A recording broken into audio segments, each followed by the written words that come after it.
Hola, ¿qué tal? Bueno, es un gusto volverles a encontrar a través de otro material de nuestro seminario Discurso y Democracia de la Universidad del Valle. Les habla el profe Farid Daoud y continuamos con nuestro recorrido a través del Tratado de Argumentación de Perelman y Ortega. En esta ocasión, más específicamente, vamos a cerrar nuestra indagación sobre los llamados lugares comunes, abordando los lugares de la cualidad. Bueno, para eso tenemos que recordar que estábamos en el plano de los acuerdos. Dentro de los acuerdos estábamos en los acuerdos relativos a lo preferible y que allí estábamos específicamente hablando de los lugares. Bien, recordemos que los lugares tratados por Perelman y Olbrecht Aiteca no son otros que los topoi, es decir, los lugares comunes que antes nos habían explicado los griegos, y que estos son principios muy generales que pueden servir como garantía o regla de inferencia a muchas argumentaciones, que estos se transmiten a través de la tradición y que pueden tener una importante carga ideológica. Ya más específicamente, y a diferencia de los lugares de la cantidad que habíamos abordado en el video anterior, los lugares de la cualidad se caracterizan porque implican una valorización de lo único, bien porque se lo considere más excepcional, o más raro, o más difícil, o amenazado, etc. El asunto es que la inferencia puesta en juego por este tipo de lugares siempre va a reivindicar lo que es particular por encima de lo que no lo es. Bien, ejemplos son ideas como aquella según la cual es más valiosa la opinión original que la opinión común, o son más valerosos los que se destacan que los que no se destacan, etc. De hecho, se puede especificar de distintas formas. Por ejemplo, el lugar de la cualidad se puede especificar en una oposición entre lo único y lo genérico, mediante ideas como lo único es más valioso que lo intercambiable, o lo único es más valioso que lo genérico, o lo genérico puede ser valioso, pero lo único es inapreciable. También se los puede presentar como una oposición entre lo único frente a lo que es banal o vulgar. En este caso se podría concretar a través de una idea como es preferible lo distinguido a lo vulgar. También se nos puede presentar como una reivindicación de lo único, en tanto que sería más difícil, más raro o más sobresaliente. Pensemos en máximas como lo más difícil es más valioso que lo menos difícil, o lograr lo más difícil es más loable que lograr lo fácil, o nos gusta tener cosas que no es posible obtener fácilmente, o el objeto raro es más llamativo que el objeto común. El lugar de la cualidad también se nos puede presentar como una reivindicación de la precariedad, de lo amenazado, de lo transitorio. Pensemos, por ejemplo, en la idea según la cual lo precario es más maravilloso que lo que es estable.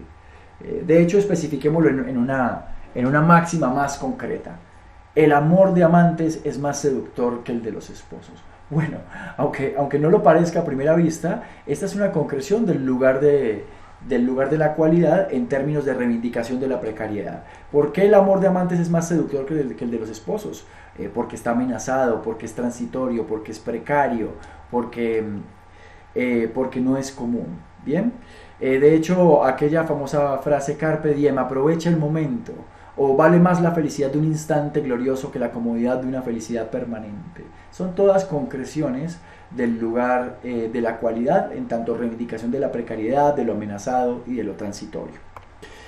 También se nos puede presentar como una reivindicación de lo irreparable. Allí digamos, la cualidad va a aparecer como si fuera un límite que viene a resaltar el lugar de lo precario. Pensemos en ideas como no hay peor mal que aquel que es irreparable, o no hay peor ofensa que la ofensa irreparable. Bien, bueno, chicos, chicas, les dejo con el lugar de la cualidad. Ahí lo tienen para que piensen en él como el fundamento de múltiples argumentaciones. Existen también otros lugares que son mencionados por Perelman, aunque no profundiza tanto en ellos. Está, por ejemplo, el lugar del orden, aquel que afirma que lo primero es más importante que lo segundo, que lo que es causa es razón de ser de los efectos, o que lo primero es más importante que lo que está después. Recordemos ese famoso donde manda capitán no manda marinero. En ese sentido, los lugares del orden pueden unirse o pueden conectarse con los lugares, con las jerarquías, por ejemplo. Pensemos en especificaciones que yo he encontrado, por ejemplo, en el discurso de los líderes paramilitares. El mal primero es un mal mayor que el mal segundo. O la violencia originaria es más condenable que la violencia reactiva. Pensemos también en uno que circula a través de refranes: todo tiempo pasado fue mejor. es también una especificación del lugar del orden. Están también los lugares de lo existente, que van a confirmar la superioridad de lo que existe, de lo que es actual, de lo que es real, sobre lo posible, sobre lo eventual o lo imposible. Pensemos en máximas como más vale lo probado que lo que hay que por ensayar, o más vale lo real sobre lo posible, más vale lo que existe que lo que no, más vale lo que es actual que lo que no. Este es un tipo de lugar, el lugar de lo existente, muy común en el discurso reaccionario, en el discurso que se opone a las reformas, a las transformaciones, a las revoluciones. Está también el lugar de la esencia, un lugar muy común en el discurso racista, aquel que, de hecho, si uno no es racista no le puede parecer raro este lugar, es aquel que afirma la superioridad de algo porque encarna mejor una esencia, y esa esencia puede ser una especie, una raza, una nacionalidad. Bien. Y por último está el lugar, o los lugares más bien, derivados del valor de la persona, que se pueden vincular a su dignidad, a su mérito, a su autonomía, a sus títulos.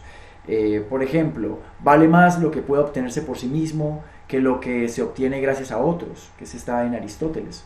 O vale más lo que se hace con esmero que lo que no. O pensemos en todos aquellos lugares que relacionan la verdad con la persona.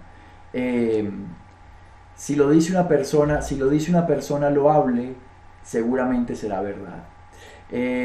Todos los lugares que están relacionados con el valor de la persona, ojo, también pueden terminar fundamentando argumentaciones autoritarias. En tanto, la misma idea de lo autoritario se funda en la existencia de una o en la reivindicación de alguna autoridad. Bueno, chicos, chicas, más adelante tendremos la oportunidad de aplicar esto más específicamente en discursos políticos. De hecho, vamos a analizar una serie de discursos políticos y vamos a cazar los lugares articulando mientras que